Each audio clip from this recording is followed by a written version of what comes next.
Very good evening, and thanks for clicking on to Monday, the 12th of February, European Outlook. Before we continue with the video, I want to say a big thank you to Lisa for joining the Mark Vaughan Weather moderation team. So a big thank you to yourself for joining, and moving on, trying to improve things here on the channel, trying to kind of sharpen a few things up on once again, and I am continuing to work on several things to improve the channel, including a live stream on Sunday afternoons, generally between 4 and 5 p.m. is the thinking behind that, and I am working on trying to get that sorted out. So something for you to consider and hopefully take part in when the time comes, whether it be this upcoming Sunday or a couple of weeks from now, I don't know. But like I said, there is improvements being made here, and I hope that you can join me and see the channel moving on. If you haven't already done so and you're interested in all things weather, be sure to hit that subscribe button, because I try to do things a little bit different here compared to other channels. Try to have a very level-headed approach on things, whether it be weather, climate, whatever. I try to look at as many subjects and aspects as I possibly can. I do tend to sit on the fence when it comes to climate change, but I try to show you both sides of the argument with regards to the overall situation that we have got in place at the moment, with regards to the level of warmth that we have over not just the Northern Hemisphere, but across the planet at the moment. And the continuation of this warm pattern looks to remain, I'm afraid. If you're wanting to see bitterly colder anytime soon, I'm afraid that does not look to be the case. And the February forecast is starting to go a little bit pear-shaped. Like I said, time and time again, when I do get something wrong, I've given you my reasoning behind why I think a certain type of weather pattern will materialize. I've given you the evidence to support the thinking that I had, whether it be for the February outlook or whether it be for the winter idea overall. February, I thought, was going to turn the coldest of the entire winter. That unfortunately does not look to be the case right now. We've got a very warm first, pretty much the first half of February has turned out abnormally warm across not just the UK and Ireland, but across much of Europe and across much of the Northern Hemisphere, including North America as well. And the MJO and the Strat warming that took place back at the end of January does not look as if it's matching up. And those teleconnections that had been reliable during December and January are starting to peel away. And there is something else that is now starting to rule this pattern. Now, if you haven't already done so, check out the Friday and Saturday European Outlook. Yesterday's video, I talked more about the El Nino situation and the possible return to neutral conditions towards the springtime, and then possibly weak La Nina conditions as we move towards the summertime. And we will look at the long range, we will look at the spring pattern, we also will look at the summer ideas as we go through the next month or so. So plenty of reason to subscribe to Mark Vaughan Weather here on YouTube, and I hope you can join in and enjoy the content here on the channel. So this is the GFS 500 millibar geopotential height anomaly chart here for the Northern Hemisphere, and it's quite a messy picture actually. If you notice, lots of areas of blue representing below average heights at 18,000 feet roughly above our heads. So this is the 500 millibar level, so that, like I said, 18,000 feet roughly. And you can see here that we have got areas of above average heights as well. Now, as we play through this loop, this is North America, Greenland, the North Atlantic, UK, Ireland, and Europe here. As we play through this loop, so this is the step-by-step increments here. And one thing I want to point out to you is the fact that we are going to have some very deep areas of low pressure that will develop and then exit the east coast of North America. That is essentially what's going to drive the Eastern Atlantic European pattern as we go through the next week to 10 days anyway. So you can see here, this is by the time we reach Thursday of this week, 15th of February. You can see here the deepening of these features here as they exit North America. What that's going to do is it's not going to essentially shut down the Atlantic for us and quieten things down and all that, but we are going to start to see a response to those deep areas of low pressure over the West Atlantic, with higher pressure building over Iberia, France, and lifting up the western side of the continent here of Europe. So as you can see here, we'll play through the loop.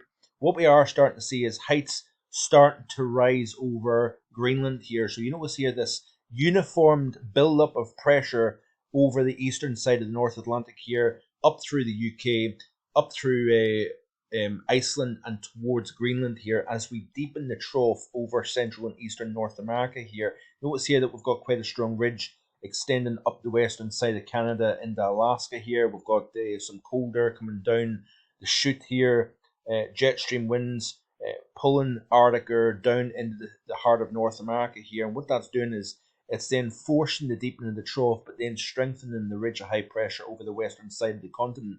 Now, as we play it right the way through till the end of this run, you can start to see that the high pressure becomes more congregated over Greenland and over the Arctic region here. So this is the evidence to support that negative Arctic oscillation that I've been harping on about for really some time now. But you notice here that we do have a little bit of a shift in the overall situation. The look of the pattern between now and between the end of the run here, you can see a difference here, especially within the Arctic region here. So you can see as we play through the 850 temperature anomaly here for the same view, which is over the Arctic, over the Northern Hemisphere. And you can see here that we have got that colder. So sorry, just bear with me just a second here. So you've got the colder, very warm at the moment up the eastern side of North America. It's record warm temperatures all the way from the deep south right up through Quebec, Labrador, etc., etc. And you notice here that as we start to see this change in the overall pattern, now notice here that down comes that Arctic air. So this is the 850 or 5,000 foot level temperature anomaly chart. This is compared to average, compared to climatology. You notice here that we've got the warm pool over the northwest of North America, and then down comes that Arctic air into the central and eastern United States. Now, as that happens, we're deepening the trough and then seeing some very deep areas of low pressure. So we've got potential snowstorms, even possible blizzard conditions in parts of the eastern side of the United States over the course of mid to late this week. But what that is doing is it's sending a plunge of very, very warm air. Plunge is probably not the right word, but you know what I mean. It's sending it up through anywhere from Northwest Africa, Iberia, France, UK and Ireland, all the way up towards Greenland here. You notice that here the warm air anomaly over Greenland and over the Arctic region as we move towards Wednesday the 21st of February here. So this is right towards the very end of the loop here. What this will eventually deliver in terms of weather pattern for the UK and Ireland still remains a bit open to question. This may be favourable for something colder later down the road, but I'm not going to bet my house on that, I'm afraid. So let's have a look and see what the GFS is indicating here. This is the overview chart. So give you a better idea as to what we can expect over the next few days. We've got an area of low pressure at 978 millibars, as you can see, into the early hours of tomorrow morning. We've got a kind of a breeze, a flow coming in off the Atlantic. So we've got relatively cool air cycling around this area of low pressure. We've got another feature out over the central North Atlantic here, as you can see. Now, as we continue to play through the loop, we continue with this shower activity, some relatively chilly air. So we've got snow over the tops of the mountains of Scotland. So anywhere probably about 2,500 feet and higher, we've got the chance of wintry precipitation, but nothing really particularly cold to speak about, really. And then, as you can see here, we continue to play through the loop. We've got another system moving in across Ireland, Northern Ireland, England, Wales, into southern and central Scotland here. That area of low pressure then clears off to the north here. And then you notice here at the very end of the chart here, by the time we reach the middle portions of this week, there's a few interesting things to consider. There's a deep area of low pressure exiting the northeastern United States here. We could see some very significant snowfall out of this here. But what that's doing is that's recasting the atmosphere downstream. Now notice here we've got an area of high pressure that goes into the 1050s and millibars. That's a very cold air mass, by the way, and that's going to be driving some very cold air into the eastern sides of Europe here. All the while, we've got milder conditions trying to lift northwards across Western Europe here. So we've got this battleground between mild, relatively mild air coming into Western Europe. We've got this 1050, 1052, 3, possibly 1054 millibar high, driving Arctic or Siberian cold into the eastern side of Europe here. But unfortunately, with this configuration in the atmosphere, this synoptic setup here is not favourable for cold air across the UK, I'm afraid here. But remember what I showed you with the 500 millibar anomalies. This deepening of low pressure over the western North Atlantic then drives heights up across the eastern side of the Atlantic into Western Europe here, but it's not all plain sailing when it comes to nice settled weather here. We still have an active jet that, albeit is starting to weaken, and we are still seeing systems bringing disturbed weather across Ireland, UK, as we go through the remainder of this week. Notice here at the very end of the loop, though, we do have a settling down somewhat of the pattern. We've got more glancing blows systems well out to the west of the UK and Ireland that will bring frontal systems in, bringing increased wind, heavy precipitation for a period of time. But the GFS, the latest run of the GFS, indicates that that high tries to build into the UK and Ireland towards the early portions of next week. Notice here we've got another area of deep low pressure at 951 millibars pushing towards Greenland here, and that then it correlates to a rise in the height field over the UK, Ireland, and Western Europe here. So interesting to see how this all materializes. Then you notice here that we start to flatten out the pattern.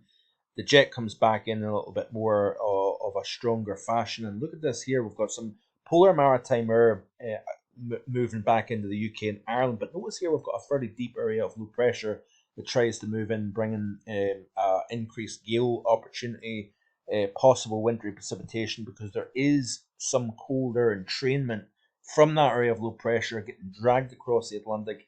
That air mass does weaken considerably as it moves over the warmer than average North Atlantic and then moves into the UK. So we may start to pick up a bit of a cold Atlantic pattern as we go through the course of time here. So we need to keep an eye on this because it looks as if the GFS is wanting to really ramp the pattern back up again. But all the while, we're transporting heat up into Greenland, up into the Arctic region.